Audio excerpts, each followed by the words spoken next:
आज पार्टी के केंद्रीय अध्यक्ष सुदेश कुमार महतो ने कहा है कि शराब की दुकानें पूरे राज्य में खुलवाने में जल्दबाजी करने वाली राज्य सरकार को अगर सरकारी स्कूलों में पढ़ने वाले लाखों बच्चों की चिंता है तो उनके हाथों में किताबें भी पहुंचाई जाएं। किताबें छपकर अधिकतर प्रखंड मुख्यालयों में पड़ी हैं। आजसू अध्यक्ष ने कहा कि लॉकडाउन के चलते स्कूल बंद है, बच्चों की पढ़ाई बाधित है। योजनाबद्ध तरीके से छात्रों के घरों तक किताब पहुंचाना जरूरी है। अगर उन तक किताबें पहुंच जाए तो वे कम से कम घरों में पढ़ सकेंगे।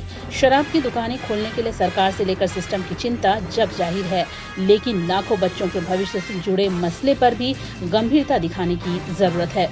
उन्होंने कहा कि किताबें समय पर बच्चों तक पहुंचे, इसके लिए पहले ही जिम्मेदारी तय की जानी चाहिए, लेकिन सरकार के कामकाज पर गौर करने से लगता है कि उसकी चिंता दूसरी तरफ है।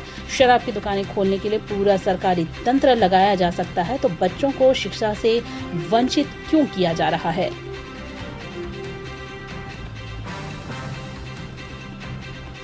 मिला वाले घरों को रोशन तो करते ही हैं, बच्चों का भविष्य भी संवारते हैं।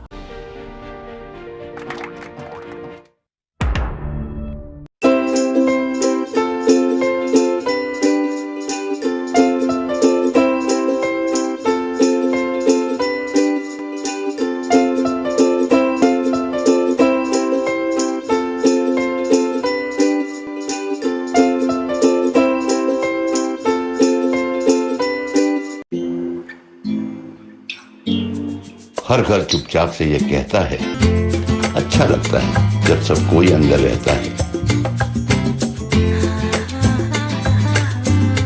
Stay home, stay safe, Asian paint.